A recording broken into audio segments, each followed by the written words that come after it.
el interés forestal. Entonces, estamos en este proceso de recuperación y para frenar la recuperación hoy día hay distintas formas de poder hacerlo. Y la que más ha implantado, se ha visto demostrado hoy día, que el Estado ha implantado es a través de los montajes judiciales, que tal vez sería muy feo para el Estado chileno hoy día hacer cosas como la que le hicieron al Peña Incluido y a su compañera Macarena Valdés, porque eso se hace de vez en cuando, ¿no es cierto? Ha sucedido con todos los mártires mapuches que ya no están con nosotros. Entonces sería feo de que anduvieran matando mapuches a diestra y siniestra.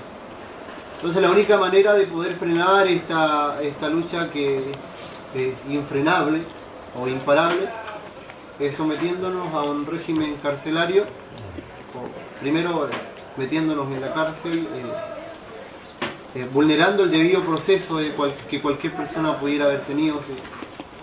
Si yo soy mapuche y cometo un delito común y no soy parte de la recuperación ni de la reivindicación mapuche,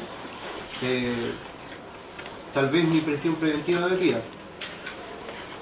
Pero acá se cruza la violencia de género, la violencia que el Estado de Chile hoy día, y la política que el Estado de Chile hoy día ha implantado en el territorio,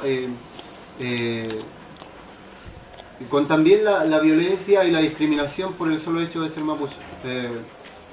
Nosotros nos meten en prisión preventiva, nos culpan de un robo con intimidación a una empresa.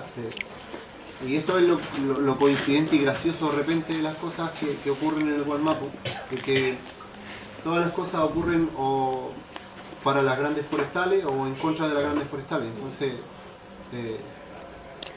tal vez si yo hubiera asaltado a otra persona común y corriente, no hubiera pasado nada. Pero como lo que nos pusieron como montaje era un asalto a una empresa forestal, esto tuvo que ir a prisión preventiva, estar largo proceso, 3 meses en prisión preventiva.